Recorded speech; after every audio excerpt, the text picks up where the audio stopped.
Defund, Abolish. But what about Overthrow? By Kites Editorial Committee Members in the US.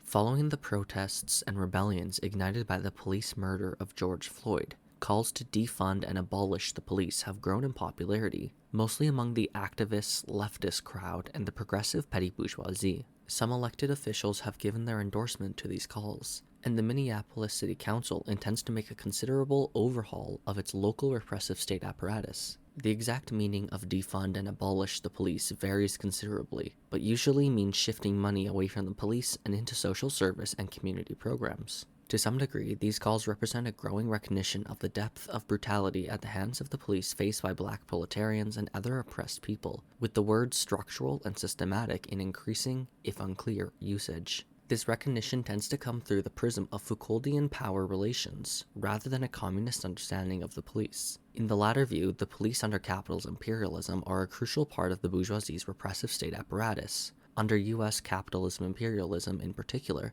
the police play the function of keeping oppressed people, especially black proletarians and all those surplus populations, cast off into the reserve army of labor, unemployment, in a subordinate position and stamping out the threat of rebellion through harassment, brutality, and murder, as well as repressing protests that go beyond the acceptable limits of dissent. While the prism of Foucauldian power relations focuses instead on the daily interactions between different groups and individuals in society with differing amounts of power, it is nevertheless a good thing for growing numbers of people in the US, including a substantial number of white people, to confront the scope of brutality the police inflict upon black proletarians and other oppressed people, through whatever ideological prism they understand it. On a more practical level, these calls to defund or abolish the police also highlight how neoliberal austerity over the last several decades has drastically cut social services, from mental health treatment and intervention to school counselors, while simultaneously dramatically increasing police budgets, arming the police with military weaponry,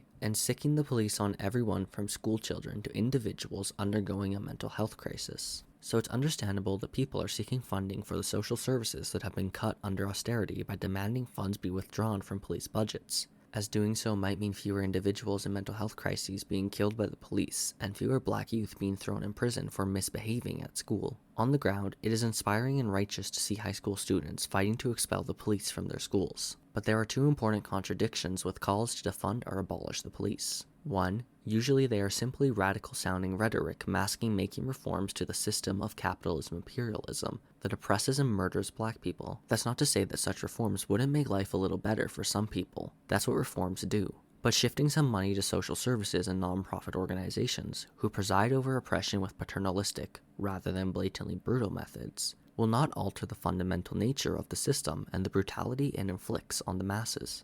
Which brings us to contradiction number 2. Calls to defund or abolish the police pretend that you can somehow get rid of the police without overthrowing the system that the police are there to protect. In any society divided into classes, the ruling class maintains standing armed bodies to defend its rule and prevent rebellions among those it oppresses. In the US, where the oppression of black people from slavery to Jim Crow to northern and urban ghettos to unemployment and mass incarceration is central to the foundation and functioning of capitalism imperialism, the police play a crucial role in defending the system, exactly by the brutality they inflict on black people. Consciously or unconsciously, calls to defend or abolish the police imagine that you can somehow get around the facts and trick the ruling class into relinquishing the repressive force that its rule rests on. It's an odd rehash of the old Trotskyite transitional demand, where you seek to manipulate the masses by making a demand that the system cannot meet, rather than telling the masses that the system must be overthrown. The masses cannot be manipulated into making revolution, and the bourgeoisie cannot be tricked out of power.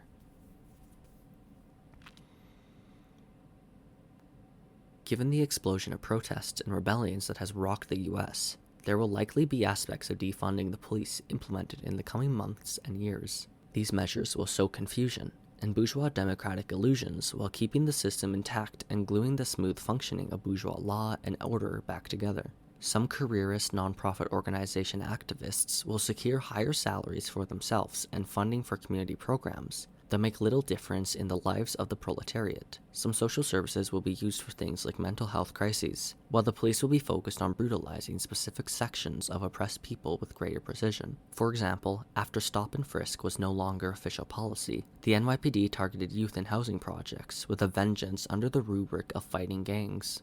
In the most extreme scenario, especially if ecological catastrophe and economic collapses increase. We could imagine the bourgeoisie employing private security to protect their neighborhoods and wealth, while the masses are left to fend for themselves. Besides failing to make substantial changes for the masses, reforms in performative wokeness can also be used to enlist people to assist the police. Community control of the police can easily facilitate the creation of snitch networks, and woke snitching is now a reality. After Rayshard Brooks was killed by Atlanta police on 12th June 2020 outside a Wendy's fast food restaurant, protesters burned down the Wendy's. Activists acting under the rubric of postmodernist identity politics rushed to point out the white woman in a video supposedly torching the Wendy's. Police then arrested the white woman, Natalie White, and charged her with first-degree arson. A subsequently released police video showed Rayshard Brooks referring to Natalie White as his girlfriend. The bourgeoisie also has the option of allowing and even encouraging the flow of drugs and guns, as well as contradictions among the people, to lead to an increase in gang violence, while the police take a more hands-off approach. In summer 2018, a communist-led multinational social investigation team visited black proletarian neighborhoods in Baltimore and talked to residents about their experiences with the police and with the system overall after the 2015 rebellion ignited by the police murder of Freddie Gray. Many people pointed out that the police in fact backed off in the wake of the rebellion, allowing drugs to flow and murders to occur with little intervention. It's not that the police became less brutal per se, but they allowed the effects of decades of unemployment, deteriorating neighborhoods, drug addiction, and the underground economy to run their course and do the work of brutalizing the people for them. Here's what 3 black proletarians in Baltimore told the communist-led social investigation team. Let me tell you something. We don't have cops no more. We got monitors. They monitor the crime. For instance, walk across the street. You hear, I got this, I got that, I got bupes, I got perks. They be selling their wares and the police be sitting right in front of them, and they don't say nothing, pointing at a police car parked at one of the busiest drug dealing corners in West Baltimore. There you go. His lights are flashing, but he's not going to get out of the car. The police are hanging around the corners where people are doing what they're doing, dealing and using drugs. And they're not doing nothing. They may have even be having a conversation with the criminals. In fact, I think they may even be involved with some of them. There's some crooked cops out here. People like you of different nationalities. Before the Freddie Gray situation, the police would have stopped the car, got out, asked what's going on. But nowadays, I can be holding a gun to you and holding you hostage. And the police would roll right by. They just figured like, why should we put our hands on someone? They just thinking, why should I jeopardize my career? We video recording them now, so they just avoid it all. To be clear, and before any idiot eager to prove their wokeness gets it twisted, the police would only respond to the rampant drug trade by brutalizing and murdering people, not by stopping the importation of drugs or providing treatment to addicts. The point here is that the system has no solution for the oppressed, whether that comes in the form of police brutality or unemployment and economic devastation, leading to a booming drug trade and violence among the people. As one Baltimore resident told the social investigation team concerning the failures of existing social service programs, drug needles over here, programs over there. All these programs doing nothing but helping you a little, but it's putting you back out in the system, because once you finish the program, you're gonna come out in the streets, right on the drugs again.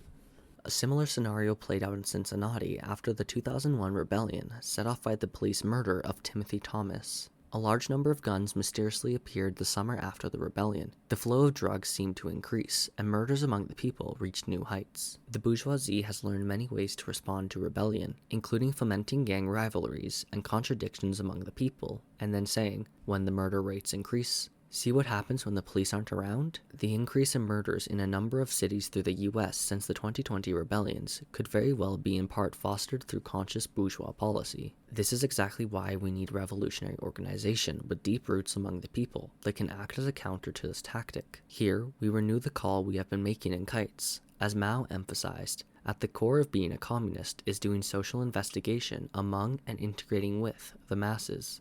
And those in North America who are serious about becoming communists should spend far less time on the internet and talking to leftists, and far more time in proletarian neighborhoods, getting to know the masses and struggling side by side with them. Some might read all this and say, okay, I agree with your theoretical arguments, but shouldn't we unite with the defund/abolish the police position because it's the best thing that's out there now? This line of reasoning confines potential within the narrow horizons of the existing activist/leftist milieu, and justifies the petty bourgeois fear of challenging those who use postmodernist identity politics to appoint themselves leaders of the existing movement and increase their nonprofit activist salaries with Ford Foundation funding. But it does point to a real problem. No revolutionary leadership, individual or collective, exists today in the US with the ability, experience, influence, and audacity to vie for leadership of the current movement against police brutality and the oppression of black people, set correct dividing lines, unite all who can be united, and divert the spontaneous movement towards revolutionary objectives.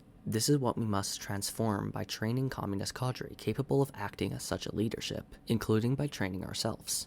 Not taking on this responsibility means allowing class forces other than the proletariat and politics and programs short of communist revolution to deflate the existing resistance movement and lead it into dead ends, keeping the system intact even if some reforms come to pass. Finally, if the above arguments have not swayed you, here's something to marinate on concerning the problems with today's abolitionist politics. Angela Davis is now a celebrated author, academic, and hero for the activist crowd. Ruchell Sink Maggie is still in prison. How many abolitionists even know who he is?